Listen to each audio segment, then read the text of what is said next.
BS3 Network.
All right. Welcome back to the Fourcast. It is the 2cast as of tonight, but we are back and in the mix.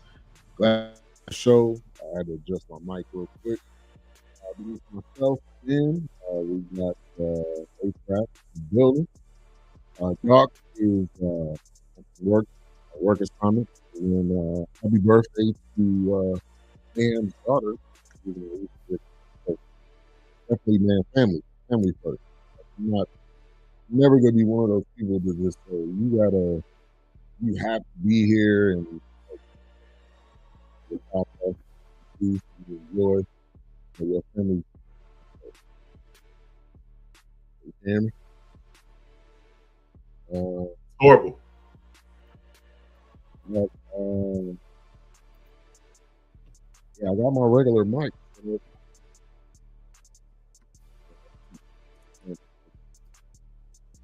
What does it sound like? Perfect now. Oh, okay. All right. So tonight's review, man, we've been kind of all over the place, but last week we had to make it audible. Malcolm Jamal Warner, we had to do a tribute to him, just because he was really one of the top actors of our era, somebody that we paid a lot of attention to, somebody that inspired us. Like my wife was saying, you feel some type of way when it comes to him passing, because we grew up, like A-Trap was saying last week, we grew up with this guy. We didn't necessarily know him personally, but you see somebody week in, week out, you feel like that's your cousin, that's your relative, that's your friend. So it's funny that you say that. It's fun. It's ironic that you made that statement. The reason I say that is this. He our cousin. If Bill Cosby is America's dad, Theo is our brother. Right. True. It's America's brother. So yeah, that's why we had to do that with Theo last week. We had to stop and say, "Hey man, we love Theo. When we love Malcolm Jamal Warner, that dude was he was powerful, man. I mean, how many people like Eddie Griffin made the statement years ago? You're not leaving Hollywood without having a blemish on your name." Right. He did. Right. Malcolm Jamal Warner did. You never heard his name in anything. Yeah. And I'm forced to salute Dr. Cosby for that, man. Yeah. None of those people have had any blemishes on their name.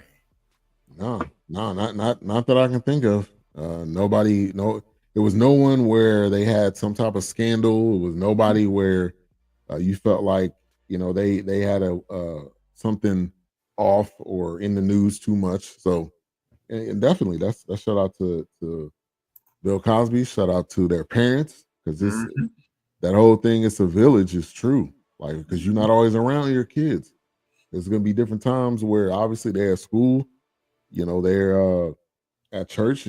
Sometimes they're not with you. They're in the kids group or whatever. You just never know. So, what's up, my little podcast? Is this That's Mo. Big Mo? Yeah. What's up, Big Mo? In the building. I've been meaning to reach out to you. I want to get on that hip hop podcast. I've been wanting to do a music review type thing, but I just don't think I got the time to put it all together. But if you cooking with something, I definitely want to jump on one time. Yeah, Malcolm Jamal Warner was everybody's brother. Exactly how I felt. Yeah, man. Mm-hmm. Yeah. It's just one of those, and it's unexpected. I think the unexpected it's unexpected. I mean, it catches you off guard. You feel like you just get punched in the gut, and you really trying to figure out, like, man, this time is short, man. We just think we got to the end of time, but we've seen it year after year. Somebody passes, and we really can't believe it, but it's true. So, yeah, man. I mean, just to show you, I got two examples before we start, just to show you how we don't have the time that we want. February, people thought I remember at one point I was discussing moving to Texas. Yeah. Some of my friends here thought I had been MIA.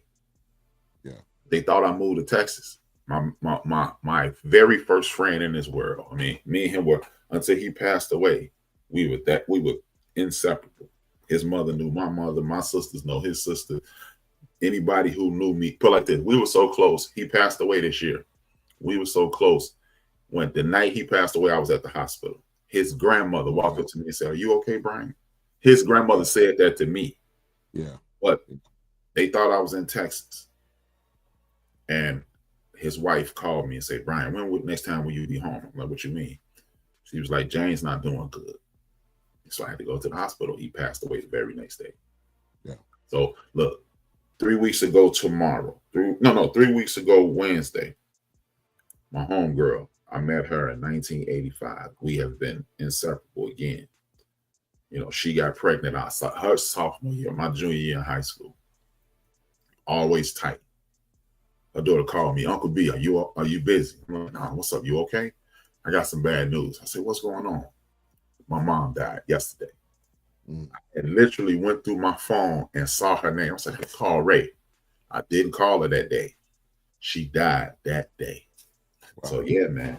Yeah. And I've had different instances where I felt like the Lord put it on my heart to call somebody. I didn't call that person, and then later on you hear, or you just so busy. I walked past this guy I knew had he passed away from cancer, and I seen him at church, and I was just running around, going back up to the choir room because I was in the choir at that time, and I was like, I didn't take time to talk to him. It was just in passing. I said, "Hey, I'll talk to you later." And the next time I heard about him or from him or from his family, he passed. So, just appreciate the time that we have. Don't take it for granted.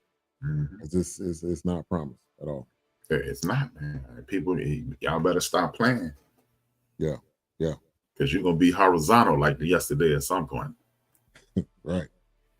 All right. So tonight's episode is Opus. It's horror thriller. Doc's not on tonight, but I will do the reading that he would normally do, and also I'll kind of rotate through some photos throughout the film. But a young writer travels to a remote compound of a legendary pop star who mysteriously disappeared 30 years ago, surrounded by a cult of intoxicated journalists. She soon finds herself in the middle of his twisted plan. 1990s pop star Alfred Moretti comes out of retirement to announce his new album, creating a media firestorm. Moretti invites 6 guests to attend the listening party. Journalist Ariel and her boss Stan, talk show hosts Clara, influencer Emily, paparazzi Bianca, and a radio jock Bill. Upon arriving at the compound, becomes apparent that Moretti is a part of a cult. This is Moretti right here, played by John Malkovich, which did one hell of a job. It was really kind of eerie that he played that role that well. This is Ariel, which is played by, I thought I had her name written down, but yeah, I think it's Ayo. I'll pull up the name here in a minute, but She did an amazing job in this. She is probably most known for Bear or The Bear, which is the kind of a cooking show, but there's a lot other aspects to it. But her name is Ayo Edebiri. This is another clip right here, but we could get into this, man. This was very, very interesting, to say the least. But let's get into some initial thoughts. A-Trap. What my initial thoughts was this isn't going to be received well by everybody in our audience, but I believe this is a film lover's film. Yeah. If you are looking for just bang bang, if you watch TV or stream movies in the way that we've been conditioned to stream and watch movies like this, right, not paying attention, right, you're not going to enjoy this film. Yeah. But this is something you're going to laugh, and the people who watch this regularly are going to laugh. You know, Dawk and Wilkes, they're going to laugh if they hear this. You know what this really was, dog? If you remove the satire and the comedy, this is Pootie Tang. And I'm not trying to be funny. Think about it. Pootie Tang was a pop star that was making no sense, not really saying anything, and people followed him religiously. Remember, it was this one scene in Pootie Tang where he went into the studio to make his next song. And he just stood in front of the microphone and did this. And he was like, oh my God, this is great. This is what this is. Yeah. This is a dark version of that. I'm watching this going, this Pootie Tang, man. But it's just, they're not making fun. They're not being silly. And that's what the world has become. Just people following things that makes absolutely no sense, and adhering and attempting to appease the artist that does it. Yeah. No, you're right. And there's plenty of artists and music that we really can't even understand what they're saying, but it is just massively popular. A lot of us just go based on the beat. I think some of us are you hear the beat, and that's the first thing that gravitates to you. But a lot of times the actual content and the actual I think the quality of the music, and immediately when I seen this John Malkovich, it reminded me of Elton John. I was like, is this like a weird kind of dig at him? But I don't think it necessarily was. But it was some similarities with the shoes and the style. And the music throughout this film, I don't know if you looked this up, but Niles Rodgers and The Dream is the one that did the music and the score, which was, I felt like it was dope. Niles Rodgers is legendary. And the Dream does not get a lot of credit for, I think, a lot of the hits that he helped produce or make. And this was actually a first-time director that made this film, Mark Anthony Green. So shout out to him. Now, again, this is one of those films where we've seen this type of play before. We've seen this type of film before, but I think the way that they did it, the suspense was on point. It wasn't predictable. It wasn't like you knew what was going to happen. You really didn't know, and it really had you kind of going to the end. So a lot of it was filmed in New Mexico. And my first thought, as soon as she got to, and give me your thoughts, as soon as they got to this compound, I'm like, this is a cult. There's no reason. They're all wearing the same thing. It's almost like they're all walking in the same direction, in the same motion. And it was very cultish. You can kind of tell, like, okay, they're not just here because they want to be here, is the type of thing I was feeling. You know what I want to do? I want to do away with the term cult, because cult is just short for cultivate. And churches are cults, but we've made that word such an ugly thing. We demonized it. Yeah, we demonized it. We got to come up with a new way. But for now, I agree with you, dog. This is the world we live in. And I think it was this movie, this entire movie was the biggest metaphor I've ever seen in my life. You know, this was Woody Allen level metaphor. Yeah. This is what this was. Because again, if you watching this movie like this, and you waiting to hear what's going on to grab your attention, you missed out on about 60% of the movie. Right. If you're waiting for somebody to tell you what this is about, and to your point, I don't mean to cut you off, but to your point, this is everybody's walking in the same direction like zombies, which a lot of us do in this in our lives. We just continue to walk, we continue to go through the motions. And the main character, she was like, okay, something is off. Like her spidey senses was tingling. She was, I don't want to use this word, but she was woke. She was aware. Like some of us are not even aware of what's going on around us, and she was aware. And fast forward, she was the one that ended up getting out because she was like, something's not right, and you guys are all drunk. They were basically drunk on the experience of where they were. And see, that's what I truly liked about this. And I think we need to watch more. You know, when I say we, people in general need to watch more films like this, because if you watch more films like this, what happens is this: you stop just going along to get along. Right. You just, everybody's falling into the same footprints. It was so many, like when she showed up, everybody walking around in a military sense. And like you said, she woke. So she steps back. To me, the biggest key to this is going to be a good movie is when her superiors downplayed everything she did. It was like, ain't nobody gonna pay attention to you. You grew up in middle class. Yeah. You grew up with two parents. You haven't had any struggle. So why should we?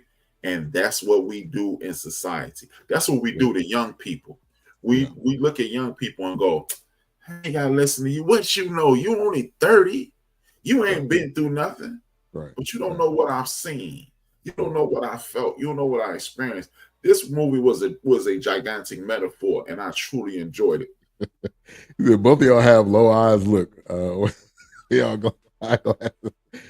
Hey, I don't know. My sight improvements. I don't feel like I need them, but yeah, my eyes are low. I ain't need to look up at the camera.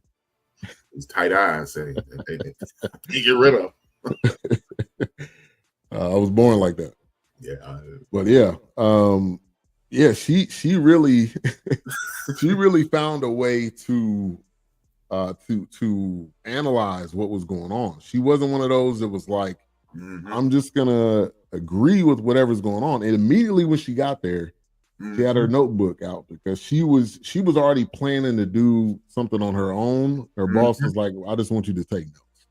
I don't need you to figure things out. I don't need you to analyze anything. I just want you to take notes. But immediately she was like, this is weird. As soon as she got off the bus, it wasn't even confusing, or she immediately knew something was up. And like you said, she wasn't respected. She was basically sitting at the kids' table. She was basically the young adult with the older people, and you just sit over here. And we don't necessarily trust or agree that you have enough experience, to be able to do things. And when it comes to, we talk about the youth a lot on this podcast, and you bring it up and mention it as well, but they may not have any life experiences, but at their point in their life, the issues that they have are still major. And I think as adults, as parents, we do a bad job at like, that's not important, or you're not really stressed. You don't have no job. You're not paying any bills. But there is a level of stress, like the yearly. Keisha will know about this. The yearly STAR test that these kids have to do. They are stressed the hell out. Like they don't even want to go. They don't want to do it. And it's kind of, this is kind of like that prison comparison. It's almost like you stuck in that classroom till you finish the test. They're giving you candy. They're trying to figure out a way to make sure you finish it. So I think we sometimes got to take a step back and come to their level, because it's not always just that's not important or you're not really stressed out. Well, to piggyback off what you just said, let's put that picture back up of Keisha. Just put anyone of Keisha's comments up. That young man, whether Keisha know it or not, is her halo. That a guy that size, we go, oh, you just a baby. But let somebody with negative energy walk up to Keisha. My man gonna be like, oh, grandma, get away from this clown. We know, and because she is a mother, she gonna go, okay, thanks, and leave. And the reason I brought that up is we disregard young people just like they disregarded this young lady. You don't know, you don't have experience, you don't do this. But see, instead of using young people as the tools that they are, their senses are higher. Their sense for danger is higher. Everything they see is new. I don't care if you 8 or 28. You still seeing new things. And we, they can be our danger GPS, younger people, because they are only looking at the world that we created. So when we created, they see. You notice young people don't delve into racism unless they've been programmed to. But by and large, the younger people don't do the race thing. Yeah, true. Because they haven't been tainted. They haven't been taught what racism is. So that's what this that's why I keep saying, using that word metaphor or simile. Everything in this movie was tied to the real world. And I was about to jump to the middle of the film, but I'm not going to do that. But if you, every step of the way, her and John Malkovich did a dance. He was coming from the born from 1979 on back perspective, and she was coming from the born in 2025. 90s? Yeah. Oh, okay. Yeah. And this is one of those photos right here where they're at this scene, which we'll talk about this, but this was really the climax of the film, where Ariel and John Malkovich, Alfred Moretti were dueling, and they were going back and forth, and the people sitting around them were like not even getting it. Half of them was dead, but they weren't even getting it. But when it comes to a horror film or a thriller, you gotta have some murder, you gotta have some suspense, you gotta have some dead bodies. And I felt like, I want to get your opinion on this, I felt like they did a good job at making this a slash type of film, but it wasn't the normal, I'm going to show you how this person got killed. Now they did towards the end, but one of the guys who was the radio guy, the way he was murdered, you didn't even know. You really didn't know. You just seen, and she ended up finding his body. So tell me about that aspect of the film, and how you like that. Yeah, I mean, but see, that's the thing. Again, everybody around you is asleep at the wheel. Yeah. Everybody around them is asleep at the wheel. Right. And what is she doing? We having this duel. It's the mentally, okay, you're a hip hop fan. Remember that group that came out with the Wu-Tang, the Grave Diggers, and the Jizzle was like, the RZA was like, you can't do anything for the physically dead, but we got the resurrector mentally dead. And the physically dead was representative of most people, that they ain't physically dead, but they just walking around going through the motion. Right. And the mentally dead, some people are aware, but not aware. Yeah. And that's the beauty in this movie. That's why I said it's like Pootie Tang, man. Pootie Tang made light of this. But look at everything in Pootie Tang is happening right now. Yeah. This film That's what I'm saying. That's why I appreciate that movie so much. Yeah. Because Kanye had a song where he said it was, and one of the lyrics was poop, poopity doop scoop or something. And people listen to anything he puts out, if it's good or not. This is almost a direct comparison to him. It's a following where you just follow blindly whether the music's good or not. Now I'm one of those people where I can separate the person from the music, because now I wasn't as far as R. Kelly, I wasn't really a fan of his, so I don't listen to the music at all just because I don't. But the music and the artist, and when you compare it to this film, Alfred Moretti, his music was, and even at the beginning, which was a foreshadowing of towards the end, his music was like a spell. Because you see the crystal, you seen the sparkle in their eyes. That's what I'm saying. A direct comparison to today. You just drunk by what the music is.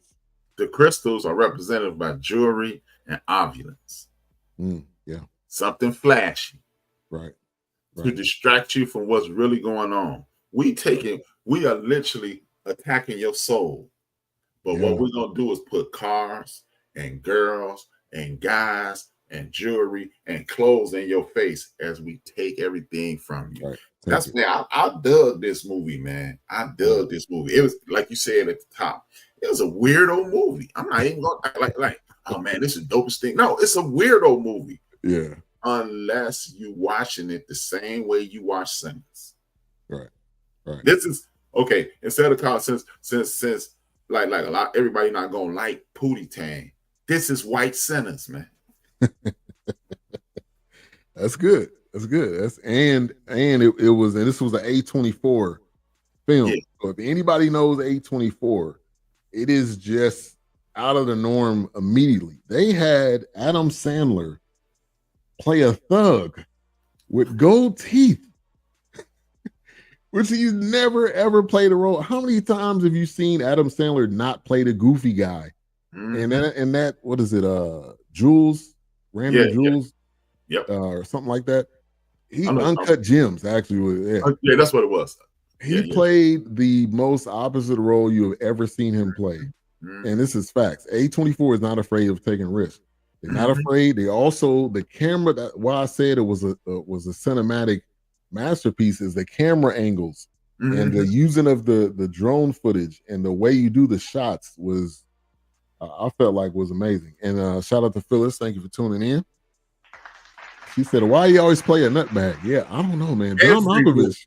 Man, John Malkovich, he got to be crazy. Man, he got to be. Ain't no way, man. You could just continue to play these roles, and you not a little. But that's just like comedians. That's just like, a lot of actors when they go into a particular role, they're all the way in. And there was an interview somebody did, and they were talking about Heath Ledger.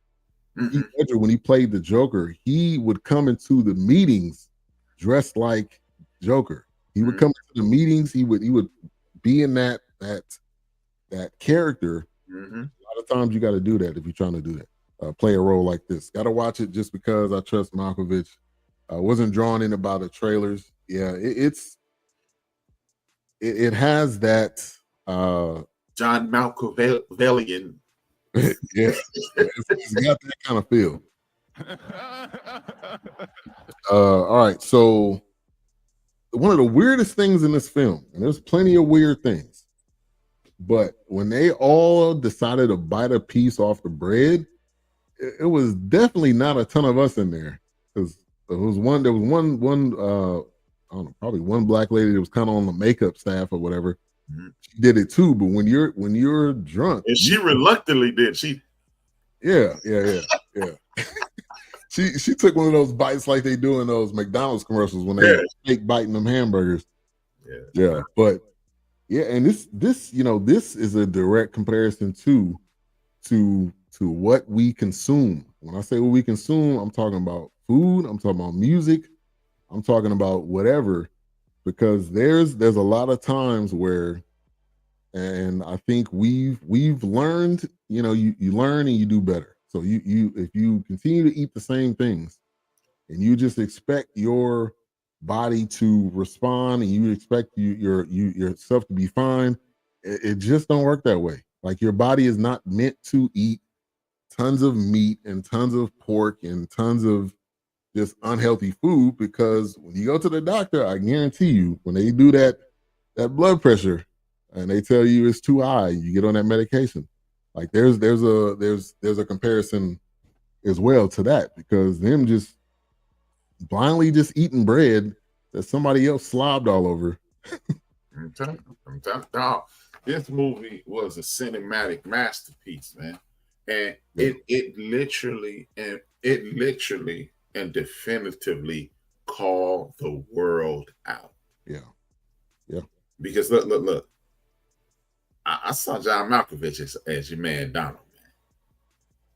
You said it's who? As Donald, 1600 Pennsylvania Avenue. Yeah. He got it, man. Because look, I'm old enough to say I'm a little older than you, but around 85, 86, Donald hit the scene. And he was the slickest dude in the world. Yeah. And then most of the 90s, he disappeared. And then he came back. Hey, man, look at me. Right. I'm back. And look at him now. Right. Yeah. Which is wild. And that is a good comparison. But let me look at some John Malkovich films real quick. He has he was in Bird Box. Yeah, I don't know if y'all seen that. Which that was a interesting. That was another. Yeah, he was in Zoolander. Zoolander, he was a weirdo in that. Yeah, man. The guy, he's got a niche that he can definitely kill it. So we need somebody batshit crazy. Call John. It's called John Malkovich. Call John Malkovich. Is he busy? Yeah, he there. He ready. And this has some Get Out vibes too. 100%. That's why I say, man, this is white sinners, man. Yeah. She knew, like, I think one of the things that the good Lord has blessed us with is a sense.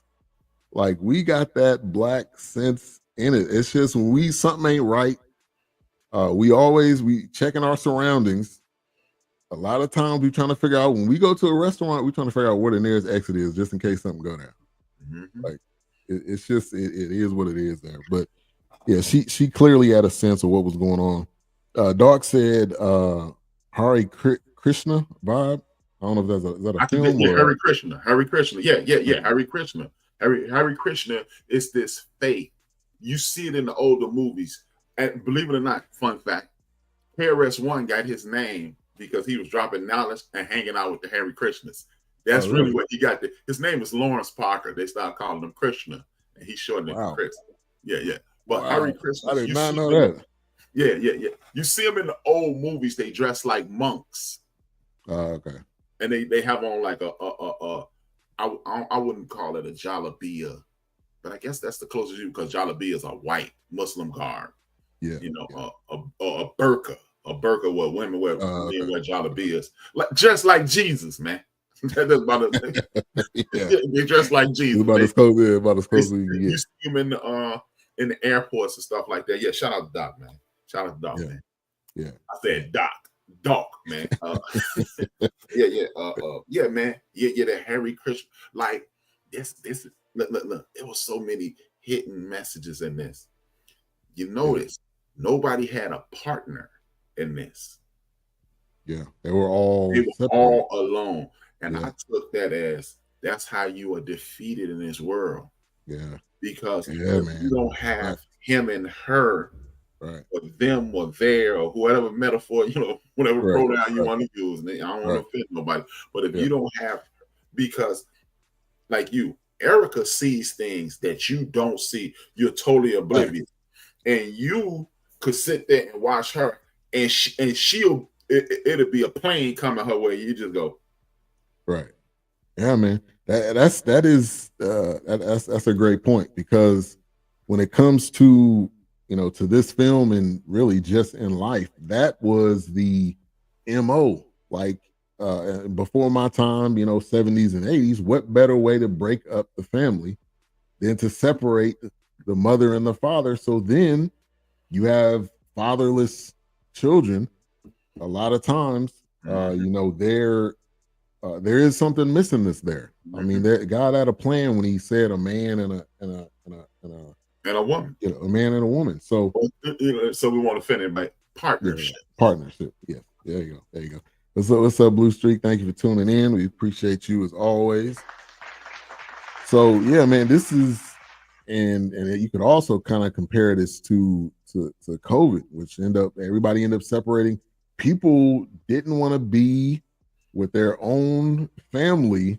They didn't want to be around the people that they love, because you were stuck. And like what better way to make people just go crazy? Because we need interaction. As much as we think we don't need it, we need it. Even if it's walking by somebody on the street, whatever, we need it. Now, some people, I get it, or have societal social anxiety and things of that nature. But you need somebody. You need somebody to talk to at some point. Watch this, man. Just to piggyback and uplift what you just said. You get a baby, you get a kitten, you get a puppy, and you put them in the forest. The puppy gonna grow up to be a dog. Yeah. The cat gonna grow up to be a kitten. The dog will chase the cat innately. Yeah. The baby might die. You put those same three things in a den of monkeys or chimps or whatever. The puppy is gonna grow up to be a dog to chase the cat, right? And the baby is gonna pretend to be a monkey. Yeah. And the reason I say that is this: if you are not around people, you don't have a gauge, a spiritual gauge, a physical gauge, or a mental gauge, or a cultural gauge. Those things are important. So if you're always by yourself, that might be why you have social anxiety, because you haven't learned how to that feminine energy. If you're a man, that feminine energy that empowers you, helps you sleep at night. Yeah, that masculine energy that makes you comfortable at night. Man, that's facts. Anytime me and my wife, if she's traveling or something, it's hard for like both of us to sleep. Like we gotta like lay sideways because obviously we've been together so long. It's like second nature. That's how you sleep. So man, it makes a difference. And then they had them under surveillance, the whole time, which we're under surveillance, like whether you believe it or not. Whatever you type, whatever you post, whatever you do, there's no privacy. I hate when people say, "Oh, I need my privacy." I'm not gonna give you my email because I want some privacy. Like, it's too late. Hey, you ready for this, Don? I'm on Ancestry.com. I'm finding relatives. I'm interacting with them. Some of the people who have given up their DNA are acting leery. What are you scared of now, man? You think they don't have it already? When you go to the doctor's office and they get all your stuff, I know you sign the HIPAA form, but that stuff is not locked away in some box where the government can't access it. They're not stupid. Like Mr. they got their own plan. 3 months ago. Yeah. Mr. Tesla just got all that information. For those who don't know, look at it. He just got all that information with Doge. Yeah. They got all that. Right. They got your medical records. They got your tax records. They got your academic records. They got your financial records. They got your military records. They got your voting records. They have everything now. Yeah. And it's up for sale. So I'm off the grid. Okay. Did you say that you on the phone? Well, you back on. Right. You on the grid. Yeah. Unless you in the middle of the forest and there's no internet, no phones, which is rare. Like you got to be Bear Grylls or somebody. You ain't living like an Aboriginal. Right. Right. Because, and a lot of times when you see those documentaries and they go to these places, these people aren't being found. Like they're not out in the open like, oh, hey, how you doing? What's up? If you end up coming over there, you probably not gonna end up coming back. it's gonna be a wrap for you because they feel like you intruding on them. Hey man, did you see that island in Southeast Africa? And the white folks showed up, and then people got the. They was laying on the beach, man. I didn't hear about it, but there was one guy that went to some foreign place, and he was taking pictures with them and everything. The guy ended up missing. Like they don't want to be. You're not Christopher Columbus, all right? They don't want to be. You might be. No. You might be. They know about it. No. We know about y'all. We heard. We know what y'all did before. We not gonna be cut off surprise again. It's right. Over for y'all. But yeah, and the oysters. There's got to be some type of metaphor there. The oysters in the shells when they were when he was saying there's levels. And Dog said there's level to this shit, which is true. But the fact that that was a part of their religion, basically, is that everyone had to do this. And really, and Ariel was really the only one that seen it because she was the only one that was walking around trying to figure out what's going on. Why are we even here?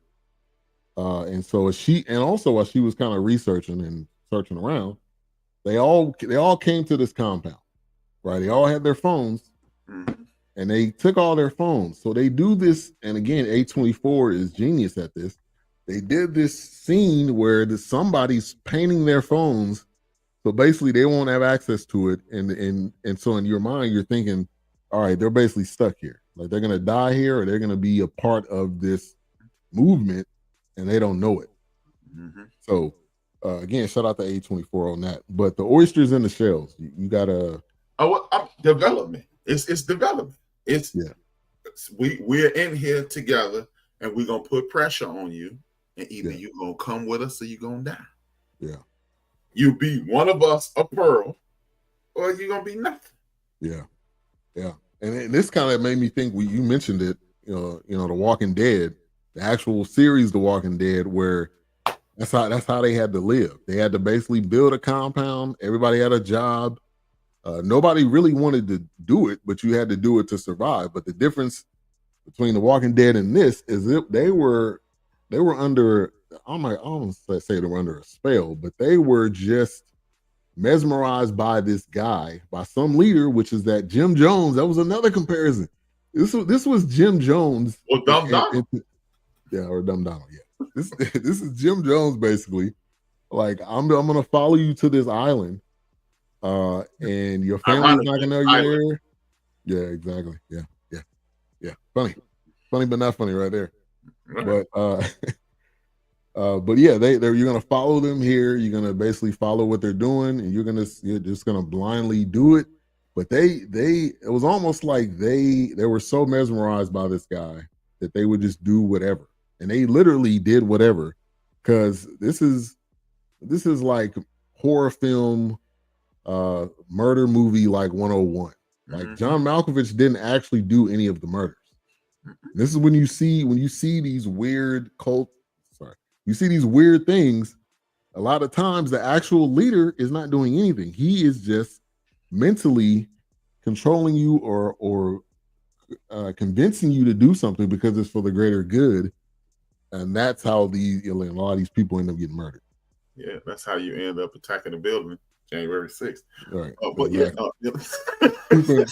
pooping on desk and savages. That's how you do it. That term sounds familiar, right? Savages. Yeah. I mean, I'm just saying. I ain't saying, but I'm just saying. It's the truth. So I got this clip I'm gonna play real quick. Don't do that! Don't do that. HBO will cut us off. HBO don't play that. Well, actually, it's not a clip. It's a YouTube video of somebody put together all the kills. So it's not like a clip. Hey, don't. I'm telling you, don't do it. HBO will get you struck down. All right, so let me just go to some pictures and then we can talk about it. This picture right here. So she ends up figuring out, okay, this is not good. I need to try to get away. She was actually going to leave. Which this is you get caught into something and you want to get out. You can kind of compare this to the drug game. You want to get out, and they tell you don't get out till I tell you get out. But she was actually convinced into staying because they were going to do some play, which that was wild in itself. So she ends up running into this room, this kind of museum type place. Ends up sitting in the tub. So this was like one of those scenes here, which was a very good quality scene.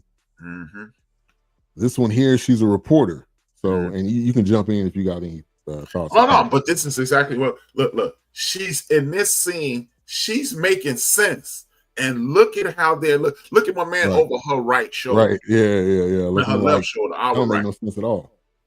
Like, yeah, HBO don't play.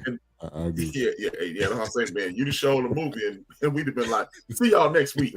Right. Well, we wouldn't even be able to say that. They would have just. Yeah.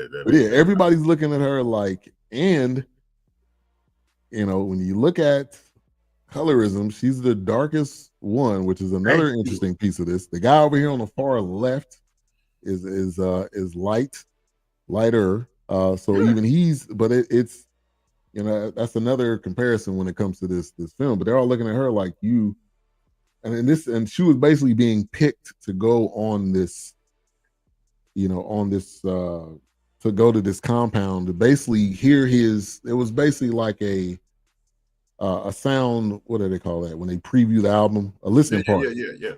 But they turned it into like a couple days. Which ended up being, so this next one is actually during the listening party, and he comes in there with this weird, some like helmet on his head, and he's and there's this scene. You got to watch this movie just for this one scene. And throughout the scene, he's walking around, running around the group that's in this circle, and he's just looking like a complete nut, which made it even more interesting. This is him sitting down. He's kind of waiting on them. Now, in this scene, the lady that's on the left front. So all of these people, which goes to like 45, 47, all these people wrote something about him or did something wrong to him. And in turn, he brought them all here to basically murder them one at a time, which is essentially what happened. Everybody except Ariel. Right. And threaten her. Right. And everybody except Ariel, because she, we'll talk about it towards the end, but she was the newbie that didn't really know. She barely knew anybody besides her boss, which is the guy over here. All right, let me get to this. And this one is kind of where everything came to a head. And they're in this, watching this play. She was getting ready to leave. That look on her face basically means like, I'm not leaving. But they're having this dialogue where John Malkovich is saying, they're talking about this book or an article or something, and she's basically telling him what it's about, and he's essentially telling her like, you're all about to die they're about to die because they wrote about me or they treated me wrong. And then this last one, which was, wow, this is one hell of a scene right here. Woo! Wow. After all of them were basically murdered except Ariel. Ariel ends up getting away. She ends up coming back to basically say, this is what happened, and we need to get all these people and save these people. All of his followers are gone, and he has all 6 of the people in body bags laying on the ground in front of him while he's playing a piano, and one of the guys' heads got cut off, and his head, comical, his head was in a separate bag than his body was.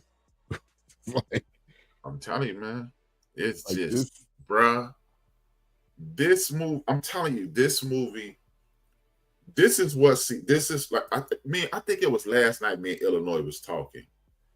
Or it might have been Mo, either Mo or Illinois, because ironically, it's like when I talk to Mo, and let's say we talk 15 minutes, let's say I got 30 minutes of conversation in my life, right? Yeah. I talked to Mo 15 minutes, and when Illinois called me, it's like I hit pause and the conversation continued. Just pick back up. We were talking about how we were talking about how people they're not making creative things anymore. They're just making the exact same thing over and over. And again, if you're ready to watch the movie like this ain't the movie for you. No. If you want an old school, gotta pee, hoping a commercial come on, watch TV. When the commercial come out, you sit in a chair fidgeting. Then this is what you need to watch. Yeah. But if you just casually watching this, you're gonna be like, man, it's stupid. Yeah. This is the most intelligent movie outside of Sinners in the last 5 years. Yeah, yeah, and again, it's something that you've seen the concept of it, but it's like I say this all the time. It's the way you put the film together, the way you shoot the scenes, the way you show the characters and give them a little bit of backstory and kind of show who they are. Let me get to some comments here. You know what? When she got on the bus and read "Teach Them Young," and that guy changed the subject, I knew it was going to be some bull. see, that's what I'm saying. Hey, man, we keep. But you know what? Now that I'm thinking about this, okay. Before you go to the next comment, think about this, man. We calling John Malkovich weird for his choices in film.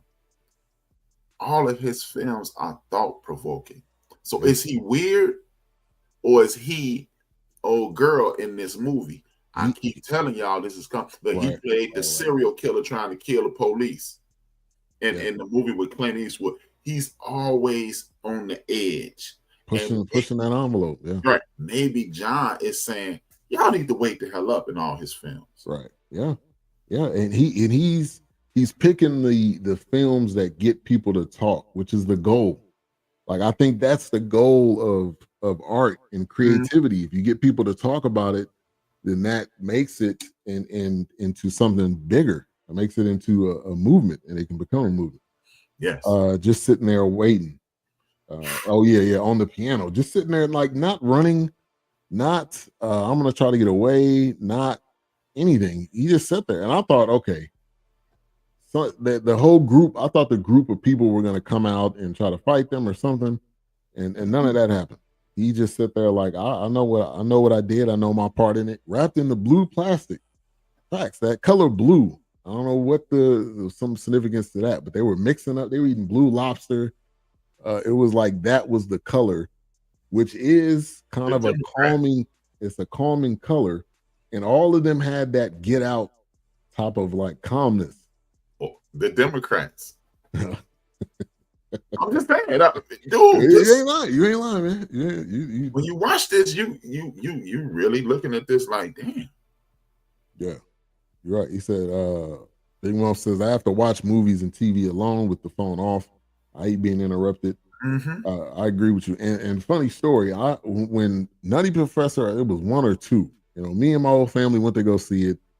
The movie was, it was hilarious. This was like prime Eddie and everything. And I had to take a piss, and I almost peed my pants because I didn't want to go use the bathroom. And it's not in your head. Later on, I'm thinking like you could have just watched the movie later on, but it's different when you watching it in the. My dad was like, if you don't go to the bathroom, I literally almost peed in the theater. But it was one of them films though. And again, you couldn't pause. It just wasn't straight to Netflix. It wasn't during them times. So you just had to wait, or you were just gonna miss the film until what? It was like months. It was probably months later back then when stuff came. Yeah. If a movie came out in January, it had to be at least January before you grab hold to it. Yeah. You can physically get it. Being John Malkovich with Cameron Diaz was a 2-hour acid trip. Still don't know if I loved or hated it. So there was a movie called Being John Malkovich? Yeah. It was now that was a weird joint. That joint right there was weird. But like Mo said, when you walked away, you like, I like this. And then you be like, man, but that was cool.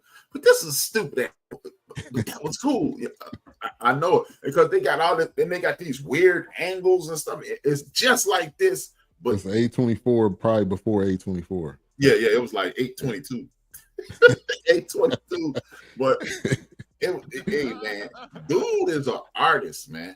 Dude is definitely an artist. Yeah. And you know what? Like you mentioned, who was that you just mentioned? They get I almost call him Val Kilmer. The Joker, what's his name? Heath Ledger. Heath Ledger. Now, remember in American Gangster, the crooked cop dude with the mustache, he had the little crew with him.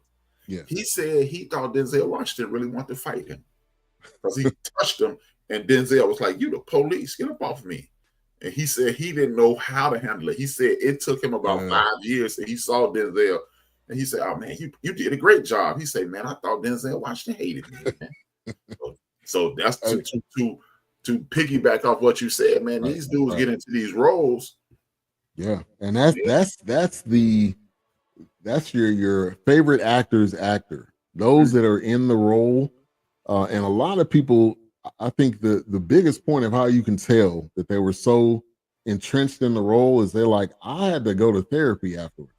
It's because this role really affected me. I think it was I know who you're talking the about. most recent Joker film. Maybe it was him, Joaquin Phoenix, maybe.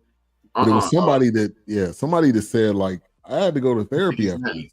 He played the fake Jesus in Book of Clarence. Yeah, he was in Get Out. He was the original zombie in Get Out. Lakeith Stanfield. Lakeith Stanfield. He said, remember, that's what started that beef with him and Charlamagne the Clown. I mean, God. Freudian slip. Rex. Well, no, you're right. Was that his role with? He did some movie, and Charlamagne. He was like, "Yeah, man, I had to go get some therapy." And Charlamagne pretty much played. Is that why you a sucker? And they've been beefing ever since. Yeah, he said Judas that and the Black Messiah. Judas and the Black Messiah. Because he and to Charlamagne, he's said that to some people, and they squared up with him. That was probably two I can think of. Go on now. I might dip on Onyx. Was a guy from Onyx? I think Fredro wasn't gonna bust a grape in a fruit fight because that's the part they don't show you in that. He actually asked Fredro, "You want to go step outside for 2 minutes?" He challenged him to a fight. Like, I could whoop you. I got you. I ain't whooping nobody but you, Fredro. Your name Fredro. You can't beat me. Yeah, Phyllis, facts. They would have lost me with biting of the bread. You're right. And I went to this church one time. Another interesting story. I went to this church one time, and it was communion, and they had one piece of bread and one cup of the juice, and everybody drank out of the juice, and they were picking off the. I don't know. I don't remember. I was a kid. I don't remember if I did it or not. My parents probably was like, "Nah, we good." But that is, come on. I'm getting that song. You know it was right. Right. Yeah. It was the shared. Like, no, man, no. Now Beanie, yes. That clip, man. I wouldn't dare. I wouldn't dare say anything sideways to Beanie because he would hurt you himself. I don't know if y'all remember. Flashback. There was Backstage. I don't know if y'all remember that Backstage, that documentary or film or whatever it was. He ended up beating up some dude. He was playing. But the way he handled that dude, I'm like, nobody don't mess with Beans, man. Hip hop Charles Oakley. Right, facts. Charles Oakley or Desmond Mason, what was it? Derek Mason? One of them guys. But hey, that was side note, man. I'm loving the hip hop podcast nowadays. I sometimes listen to that at work just because to hear the stories. I love, shout out to Nori, Drink Champs, 4 p.m. in Brooklyn. They doing their thing. 7 p.m. in Brooklyn. I keep getting that wrong. And then what's the other one? Memphis Bleak got a podcast. Now the audio be a little sketchy sometimes, but he getting in his groove too. So shout out to them guys. All right, so go ahead. No, the Pivot. Pivot is another good one. Another good one. All right, so they're picking them off one by one. So let me go back to this scene right here. So this is kind of the scene where one of the guys ended up getting murdered, which is an interesting scene because he was looking down at like somebody's feet. He was basically getting a massage. looking down at somebody's feet, and then he sees like 4 different pair of shoes, and he's like, "Hold up, this ain't right." So he ends up getting handled, and then in this scene right here, really all of them end up getting killed, but Ariel. But the one chick that I showed you over here on the left, she somehow, but to me, this was probably the most unbelievable part in the film. Give me your thoughts, but she ended up being in a beanbag because they were all sitting in beanbags in this scene. Yeah, that was ridiculous. I was like, how does she have all the strength to get through a cloth beanbag? That part was kind of stupid. Yeah, I maybe that means something. Maybe we'll find out that meant something later on. But as of this very moment, get the yeah. And then she sat on the beanbag, and it's like you didn't realize it was lumpy. You didn't realize like something. Yeah. Somebody was inside the beanbag. Like, come on, man. See, what's up, TJ, in the building? I was watching it. I say that must mean something else. We'll find out in 10 years. Remember the beanbag scene. We'll remember. Now the play, which was called, what was it called? The Death of Billy. Yeah. That was, to me, that was every Black artist, really, or you could arguably say almost any artist, any actor, any athlete. Like the minute that you have success, you're here. The minute you do something wrong, you're down here. And the minute that you make a mistake, like the pressure, the level of pressure that these people go through, we don't realize it. We don't respect it. We just think that they're superhuman, and they're not. They're just regular people that just got more money than you. A lot of times they may not even know how to deal with it. They don't know how to deal with the fame or deal with the the publicity that you get. Look at, like, I thought the same thing. This is a metaphor for entertainer, right? Yeah, there you go. And if you think about it, they've moved the hedge of protection away from all entertainers.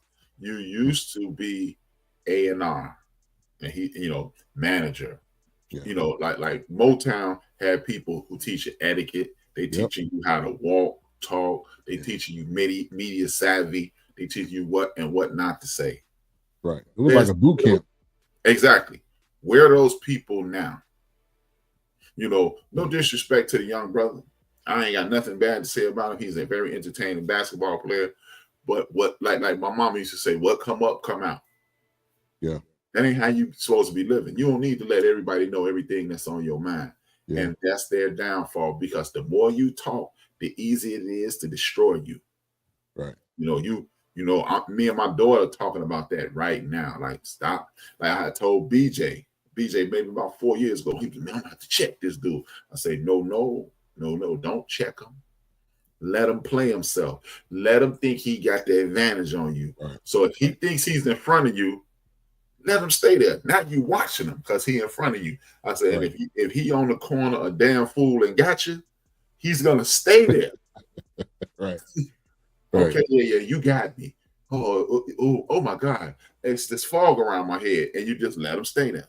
Right. And I have to show him, like one of my homeboys, and BJ, man, he played me. Man, you need to check him, Pop. I say, no. What's up, Knox? And that same cat, he tried to play me, and he don't realize that I realize he's a clown. And man, it's over. Yeah. And a lot of times, the way you win an argument or way you win a situation is you just let the person talk. I've been in plenty of situations where one person is exploding, or you got a situation that somebody's yelling at you. I had this one situation at work where this guy, he sounded like he was drunk. He looked like he was drunk. He ended up yelling at one of my, I was a supervisor at that time, yelling at one of the employees. And I just stood in between them. And when I did that, he almost was like shocked. And I started talking low, and he didn't have no choice. If somebody's talking in a regular tone and the other person's yelling, eventually they're going to be like, oh, I look like an idiot. I'm going to bring my tone down so I can have a conversation. That's a lot of times what and we all took that psych class in college. They tell you when the things get heated, speak lower. Right. Exactly. And you lower your voice some more. Lower your voice some more. Oh. And make people lean in to hear you. You won. Once you lean in to hear me, what you say? Nah. Right. Nah. Right. CJ said he think he might have seen you. He said, I was at Chicken Express earlier and I swore I seen this dude looks just like you. Size, color. He probably thought I was crazy. Hey, he think you crazy, CJ, because I'm in Chicago, dog. What's up, Poetic? Thank you for tuning in. Appreciate the support, as always. All right. So you know, the film had some turns. You know, at one moment she was jogging, so she was athletic, so she was like, "I'm gonna go on a jog." Oh, that's the part I was talking about. That's the part I was talking about. They had these attendants that was like at their door, and you couldn't go anywhere without them following. And so she was going on a run, and the person was running behind her and following her. So this was like, you know, this was like you can't get away. Everything you try to do, I have eyes on you, which is, you know, today's time. And this is people that think you can get away with stuff in 2025 blows my mind. You just think you can murder somebody and just get away with it and not be anywhere, not be on any type of film, any surveillance, phone records. Like, and we only know really what's on TV and what's on documentaries. They got stuff that we probably aren't even, I'm sure that we are not even aware of, that they'll use to make sure they find out who it was and it was you. Hey, check it out, man. He said y'all got a Chicken Express out there. No, they got a Harold's out there. Harold's and Uncle Remus up here. Get some lums. Get you some lums, Jack. But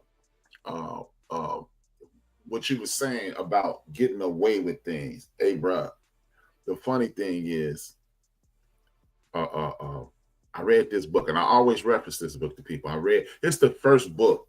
It was the first nice size book I've ever read in my life. And it's the first time I've ever sat down and maxed the book in one day. And the book, and I remember it was the book about literally about this thick. Yeah. And I maxed it. Look, I was in the crib and my mom kept saying, Brian, y'all just back. Brian, do this. Brian, do that. Brian, I did everything. I hit the kitchen. I mopped the whole house. I cleaned the bathroom. I made sure my room was clean. And I bounced. And I did not come back that night because I went on the beach. I went on the lake in Chicago, North Avenue Beach, and maxed that whole book. I looked up. It was 4:00 in the morning. And I wasn't going to be able to get back at her house. You don't come in at 12. Exactly. You was done. Yeah, you come in at 12 and you come in at 6 a.m. Those are options. But I just sat there and I just read that book. And that book, man, that book has haunted me for 30, what is it? 34 years now. Yeah. That book has haunted me for 34 years because everything that book said has come true.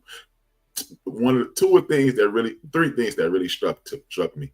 They said at some point, and it's like soon Geraldo Rivera will be an open conservative and be against everything about black people.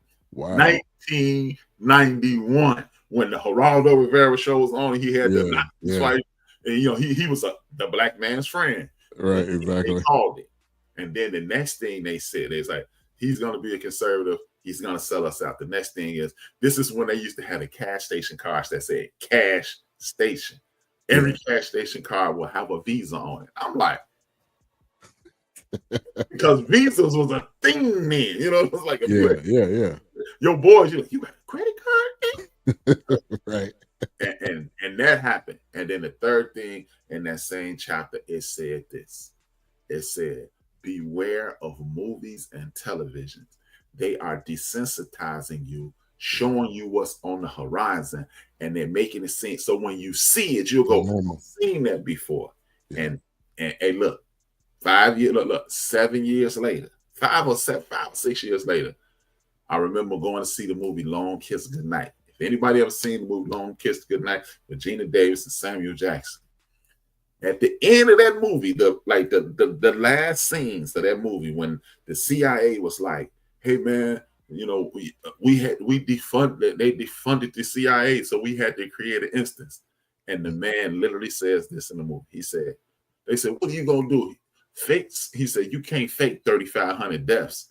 We're gonna blow this place up, and we're gonna blame the Muslims." 3 years later, 9/11 happened. Oh, And wow. he said the exact number in the movie. It could be pure coincidence, but it's awful strange that it happened. I don't think so, because I mean, there's been plenty of films.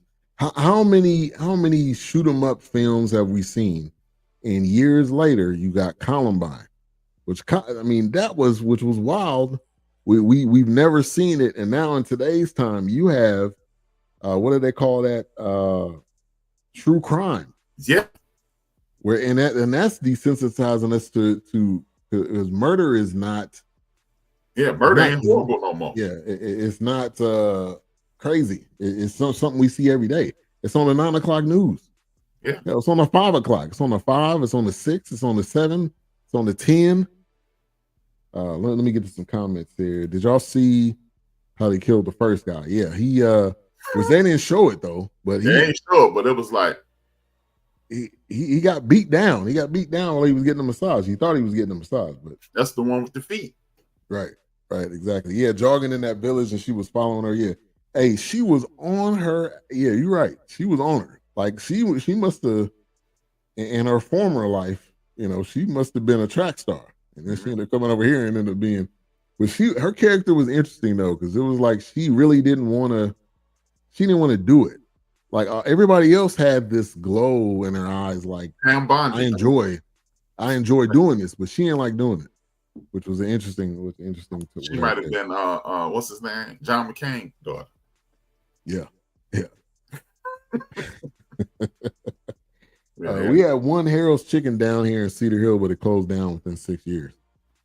Yeah, man. You need that nasty Chicago water to make the Harold's Chicken taste good, man. You ain't getting it. You need that Chicago water. You need lake water. See, y'all got ocean water. You need lake water. All right. So the group was called the Levelists. I think throughout the whole film, I don't know if you was wondering, I'm wondering too. So like, what is this thing called? And just like clockwork, Ariel's like, so what is this movement called? What is this religion called? And he kept kind of beating around the bush. He kept not really saying what it was. And that's when he ended up like, well, we're Levelists. And that's kind of how the story ended up going. And he kind of broke it down. This is what we do. And but still, she was still like, I don't get why you guys are doing these particular things. But Levelist was a very interesting term, because everything in today's time it is levels. Like the pay structure is by levels. Your company is by, everything is the pyramid scheme. It's really all the same. It's just a different way that you form it or name it. Anything you want to add on that? Oh no. I got distracted. Oh. No. Actually, no. You were spot on with that, because you're looking at a situation to whereas we are gonna fall back and we're gonna let we're gonna hold up upside down Bible, and we're gonna send people to the captain. I'm just saying. Right. Hey, you spitting facts, man. It's a parallel. Like just in this film, like I'm gonna murder these people because you said that they need to be murdered, or because I don't like these people. This is what you need to do. And there was never really, which is interesting. You talk about January 6th. There was never really a moment in the film where he told the people, I need you to kill these 6 people. There was never a moment, but they just knew. They just knew. Right? They just knew. They knew what the deal was. He said, when you coming back to the Triple D? That's a good question, man. I'm a Texas dude at heart. I'm like what do they call it when you're not really something, but you've been indoctrinated in Implant. What do they call it? No, surrogate. Is it surrogate? Whatever the word. Like honorary. I'm an honorary Texan, man. Deep down inside, I've always enjoyed the state of Texas, man. Yeah, real.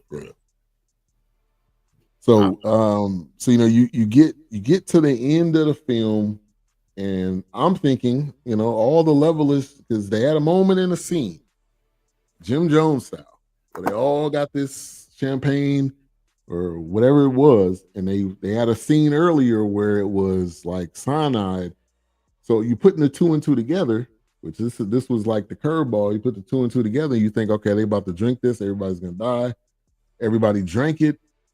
From what we know, nobody died, but one of the black ladies in the film was like a stylist. She ends up helping Ariel get away. So you thought, okay, that was cool. That was a nice gesture. Candace, but there you go. Hey, it's a comparison. Boy, she slid down the Razor Bay, landed in the Alcohol River lately. Yeah. That lady in France, and that lady in France got hands. That the shine has wore off. Like yeah. You thought like, oh, I'm supporting these people, so they got my back too. No. Man, this is this film. You were used. You were used to move the movement along and to bring people. And so, in this towards the end, she ends up getting away. She ends up writing a book of her whole experience. I'm thinking the levelists were dead. Did you think that? I think that's just the people at the headquarters. I think if they left it open for a sequel, because then you can see the reach of the levelists. Right, exactly. It's grown, and they're gonna come back. Exactly. And they're about to get John Malkovich out of jail. Yeah. I'm telling you, dog. It's look, or did he really go to jail? Because Donald didn't go to jail. Don ain't in jail. I'm just saying. You coming with it. I'm just saying, man. That's all I was watching going. Yeah. Don ain't there, man. Yeah. That's Don. Yeah. Right. Look. Don got 70 million people. Don look. That dude Don we keep referencing. Don. He let the pillow dude then bankrupt himself. Oh my God. And you had the best pillow in the world, and now you broke. This dude had pillows in Costco, Sam's Club. That's the wildest story of this whole. Him and spray on. Yeah. Spray on paint on the hair guy. Like, wow, man. Hey, man, and the other dude is some random farmer saying, I lost everything, but I'm still down for the cause. Boy, if you don't sit your sit down, man. Sit your man. Down. Facts, man. Hey, man, I ain't saying losing it. I'm just saying. Yeah, you nail on the head, man. So yeah, she ends up writing this book, ends up becoming, famous. Yeah, I think she got out of the deal what she wanted. She wanted to become a famous, recognizable writer, and she definitely did that. So she ends up coming to jail to visit John Malkovich, and she's like, so, why'd you do it? At first, it started off as her being the aggressor and wanting to get these things answered, and then she realized, like, I was being used. Like, and so why did you pick me? It was the last question that she asked, and he was like, yeah, because you didn't know anything. Like I was watching you, and I could tell that you had this desire to write, and I knew you would be the one. So, she ended up going free because she was the really the writer of the movement. She didn't even know it. She was the butterfly that pollinated the field. Yeah, exactly. Yeah, she was the narrator. Yeah, because nobody would have known if he would have just killed all of them.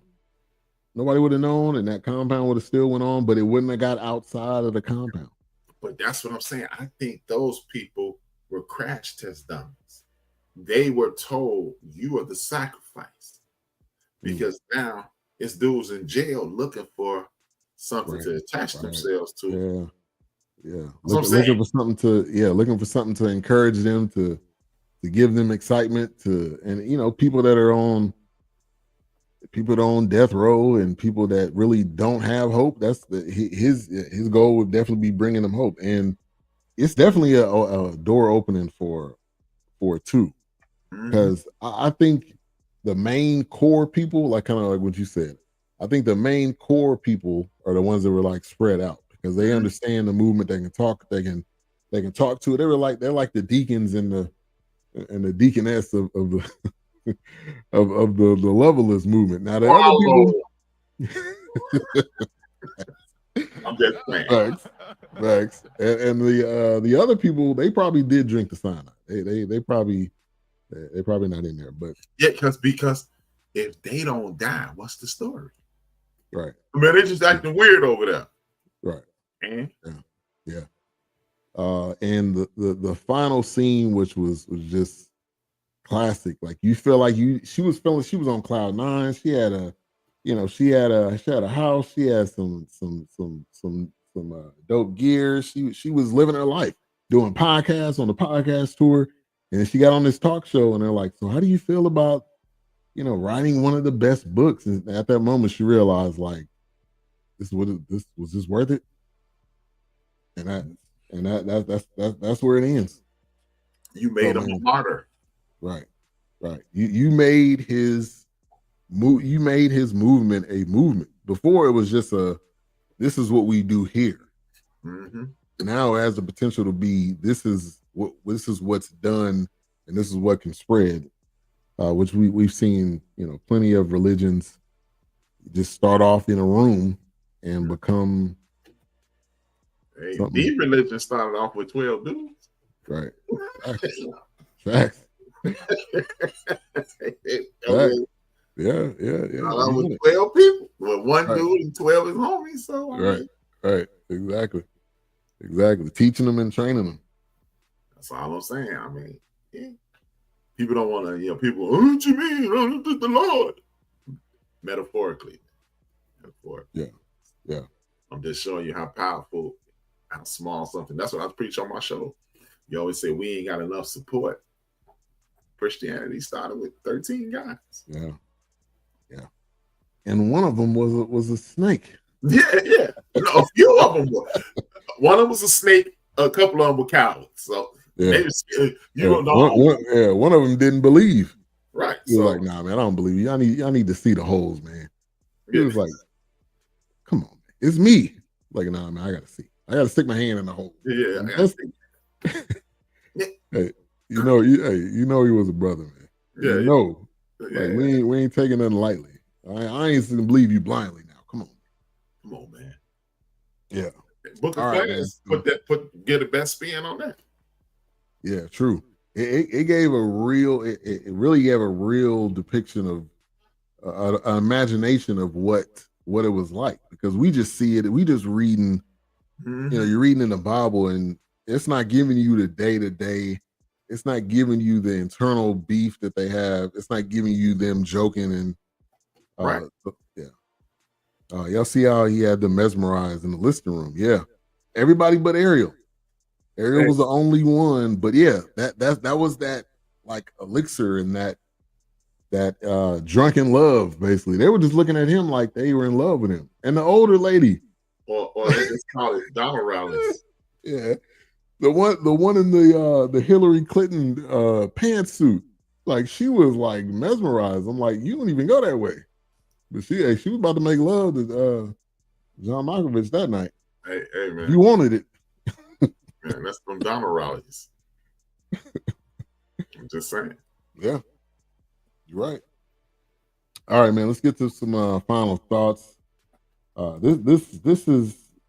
I agree with you. We need to do more films like this because it's different, and it opens up the conversation to even more parallels that we even came up. Yeah, kissing upside down. Yeah, man, she was about to give up the draws, the boxers, because she probably wore boxers. My man, GTD, the draw. Got the draws. Shout out to Martin, man. One of the most iconic shows. I don't think people talk about it enough. I'm gonna continue to talk about it, but I don't think people talk about it. If we don't, who will? Right, it's just gonna go away. Like Wayne's Brothers, man. Great show. That's man. You know what? People love Martin. They love Martin. Yeah, the Wayans Brothers show was a damn good show, man. Yeah, Pops. Yeah, man. D. What's her name? In the yeah. I don't remember her name. The lady from A Man. Yeah. I think her name was it D. Yeah, it was D. Yeah, her name on the show was D. Yeah, I don't know. Forget her real name. That's her name. Man. Yeah. Malcolm Jamal Warner, only person in the history of TV we know him by his real name. Right, exactly. Yeah, and it showcased the younger Wayans. Like we knew Keenan, we knew Damon. I think we barely knew of Marlon and Sean, but that showcased them, that really gave them a whole realm of films and movies and a whole brand that they even took that even further. So man, so I need to watch that interview that Marlon did. I think he must have did one with Shay. I haven't watched the full thing though, but heard it's good. Yeah. Shay does good work, man, but it's just sometimes he just had the wrong people on there, in my opinion. But he got to have those people on there because he's trying to eat. And then, and you gotta start getting caught up. Forget it. We talking. I don't believe that was real. I think you know what? I ain't even gonna say it. Wait till the show. I said I said on the Chief Seats. You said it. Yeah. I think you said it. I don't think that was real. I think that was contrived. Didn't they have Shirley on the Wayans? Yeah, I think they had Shirley. They had Walona. They had Walona. They had Walona, not Shirley, because Shirley croaked about 15 years ago. Yeah, but they did a great job, and it didn't even get a proper ending. It's just like one day it just went on no more. The only black show, there's two black shows that got proper endings. Cliff and Claire going to Theo's graduation, and Cedric Entertainment show ended properly. Yeah, you talking about the Neighborhood or the Neighborhood? That's a good show. That was a good show. Slept on. It was a good show. Yeah. After a while, you can only watch so many episodes with Pam. Yeah. And you should be like, I'll watch it again. In 2 weeks. Yeah. But I think that was a plot to get away from Smith. And people hear me say that and they think, oh, you just don't like Smith. But I think he was fed up with loudmouth, uninformed, opinionated, numbskulls. Because that brother, whether I am like I used to be 100% behind Shay, and now I'm like a 72% behind Shay. But I know one thing: Shay works hard. He works. He works his butt off. Non-stop, man. The dude will do his morning stuff. He does. Then he'll do nightcap. Then he'll turn around and do it the same thing, and he got events in between. I mean. But that's why he's on the ground. He's probably making more. I think he is making more now than what he made during his football career. Oh yeah, easy. Because look at it this way. This is why I say I don't believe that really happened. First of all, like the numbers out there, he gave up $50 million. I looked it up Friday. Shay worth $14 million. He can't give nobody $50 million now. So you don't have $50 million to give. Second, and most importantly, he lost some of his sponsors. And me and Big Illinois was talking last night. He got them back now. Yeah. And one of the lie down a little bit. Right. Same thing with Jonathan Majors. Yeah, he ain't even Jonathan Majors. He knew if pristine Disney, if I get any dirt on me, they're gonna get rid of me. And they ain't getting their money back. You just don't come back. Yeah. And he because the last thing I saw he said on show, Stephen A. Smith was talking matter-of-factly about football, and his response was, "Oh, so you know more about football than me." I was like, "Oh, this marriage is over." Oh yeah, yeah. I mean, you can only take so much of a. I'm gonna always have the opposite of the argument.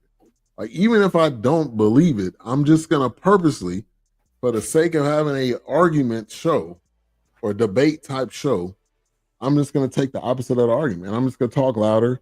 I'm gonna be the Jesse Jackson of the show and just use big words and act like I know everything. And they, like you said, because Jesse Jackson actually knew big words. This dude know about 8 big words. And like you said it, they pay him so much, they got to put the dude on everything. Mm-hmm. UFC. Now, I don't think you've been on Major League Baseball. He ain't gonna be on Major League Baseball because you can't fake like boxing and baseball. You can't fake it. Yeah, you can't stat your way through baseball. Yeah, he hit this many home runs, but like Sammy Sosa, you ain't never heard Sammy Sosa mentioned in the all-time greats. Even when he was on his hottest, everybody knew he cheating. Yeah, you see, they are not making an argument for Sammy and Mac to get in the hall. You ever notice that? Oh yeah, nah. But every time you turn around, you see Barry Bonds on somebody's podcast. People say Barry Bonds is a bad dude. Yeah, ain't nobody doing that for Sammy and Mac. They're like, yeah, they sucked and they cheated, and that's what happened. yeah. So yeah. All right, man. Final thoughts, Mike. Ready? Great concept, great acting, great directing, great cinematography. That's a great movie, man. I would give it. I'm gonna go ahead and jump out the window and give it a 5. Wow. Okay. Let me read the. They did not. Man, the critics kind of murdered this film. IMDb 5.7 out of 10. Rotten Tomatoes 39%. Letterboxd 2.7 out of 5. Metacritic 42%, and then 3.3 out of 5 for the audience. For me, I enjoyed it, man. I think this was like up my alley. I would love to get Wilkes on the show. I know he got a family first. But he some of his thoughts was like, man, this was up my alley. I enjoyed it. He likes this type of this type of film. He loves A24 stuff too. But for me, I'm gonna give it a 4, man. I'm gonna give it a solid 4. It was good. It left you. It has some suspense. It wasn't one of those it wasn't predictable. An only dumb moment was really when she climbed out of that beanbag, and I was like, that was okay. I'm gonna go back there. I'm going 4.5 because that beanbag thing, like that don't make. Ain't no way. And her mouth was swollen. I mean, she in like severe pain, and somehow she just climbed out of the beanbag. Yeah. That's it. Yeah, my bad. Yeah, I forgot. But thank you for bringing that up. Yeah, back there. That's the straight form, which you were strong for. That ruined it. But yeah, that beanbag thing. I was like, yeah. That didn't make no sense. The budget was $10 million. Box office 2.2 million.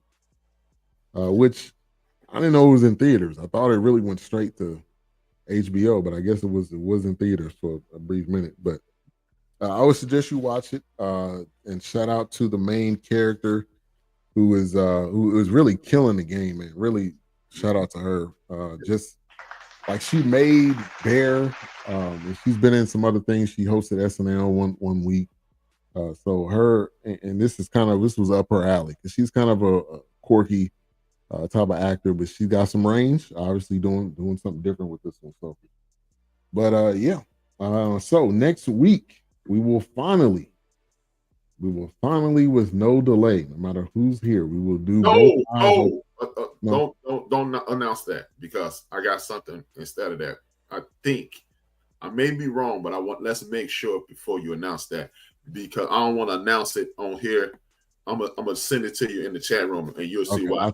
I think I know what you're talking about. But if I'm thinking what you're thinking, yeah, we definitely need to do that.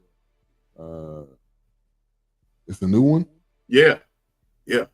I'm not sure. It may be this weekend. Well, what is it on? You think? Prime. And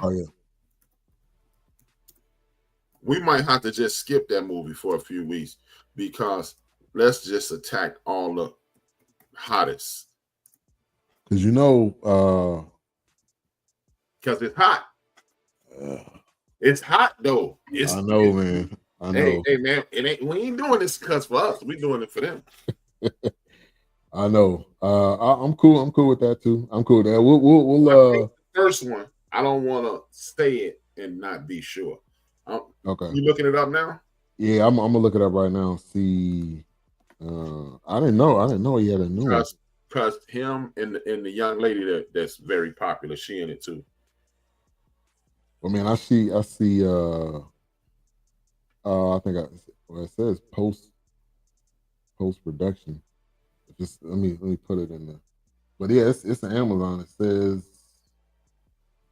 August the 6th. So August 6th. Yeah, which is no. Well, let's do the second one then, because the second one is already out. And yeah, it might not be the greatest, but I think it's, as a matter of fact, let me see where it's ranking. And if it's trending, I think it's probably got to be high on there. Yeah. So let's do. I mean, hey, dog. And then Spike Lee's joint with Denzel. With Denzel. Yeah. Hey, that one looks amazing. Yeah, that looks pretty good. But yeah, we'll discuss it in the chat. It's top 10. You said what? It's second. Top 10. Okay. As a matter of fact, it's numero uno. Yeah, the nostalgia, man. The best way to get, especially people that enjoyed that first one, they gotta watch the second one, at least the first 10 minutes. Yeah. So let's go ahead and do we might as well announce it because we're going for eyes. Yeah. All right. So next week we will be doing Happy Gilmore 2, which is on Netflix. It is number 1. Happy Gilmore 2 is number 1, and Happy Gilmore 1 is number 2. So great job for we'll do that next week. And Adam Sandler, man, that 20 movie Netflix, whatever that deal he's got, man. Every year, a couple times a year, he's been dropping stuff. Yeah. All right, so you kind of touched on it a little bit, but what was the topic on the show today? Debunking lies, debunking the myth of we need to support each other. We already do. Yeah. Stop using your individual life as the compass of the support of others. We got that bad too. Exactly. Like we're gonna do, and within the next month, we're gonna do Eddie Murphy's new movie and Spike Lee's new movie. Yeah. And we made Beverly Hills Cop, put that at the top, and that was a mild movie. It wasn't bad, but it was just mild, and we put it at the top. We got Madea right now as a top 6 movie on Netflix. We watching that.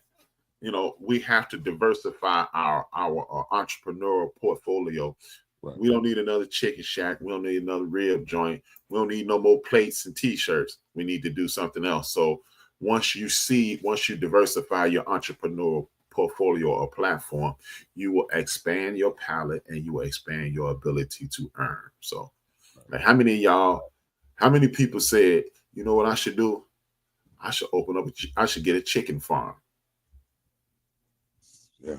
You buy some. That's the next level. Exactly. Bump a chicken shack, the farm. Yeah. The people gotta come to you. Yeah. Oh, and the program that gave birth to this program was called the Couch Potatoes. Me and Mo are we're gonna redo it, and instead of movies, we're gonna do television shows. Yeah. I'm looking forward to that. I definitely want to get on that show. Yeah. Come on, man. Let's do it. Because that's the way we will grow both these platforms. We both do quality work.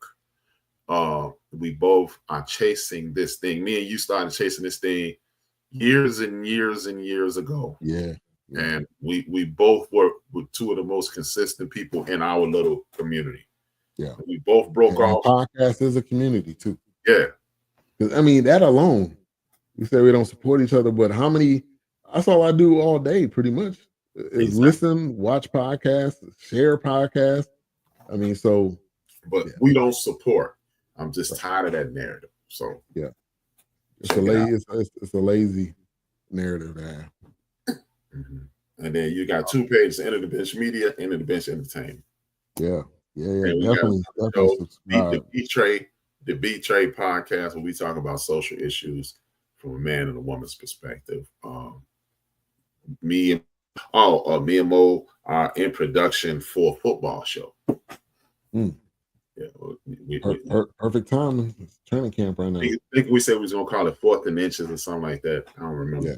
But we working on. So me and Mo, you got Mo's shows, we got my shows, and I'm doing more interviews. I have this gigantic project. You know what? I'm gonna say it. No, I ain't gonna say it because then it's somebody that's in the background. I'll tell you when we log off. But that is going to be my baby. That is going to be my baby, and that's going to be the one to put me over the top. In Jesus' name. Yeah, I think you told me about it. That's Yeah, man. All right, man. Go and close this out.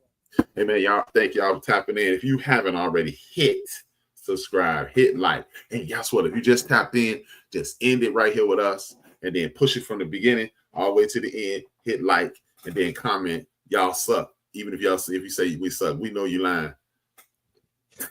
Even if you do it, just do it. Hit like, hit share, leave a comment, tell a friend, and tap in. Subscribe to BS3, subscribe to the End of the Bench Media, and we will see y'all in 166 and a half hours. It's 168 hours in a week. That's why it's 166 hours, y'all. 2 fingers, 1 word. He been, I'm rap. We out. Peace.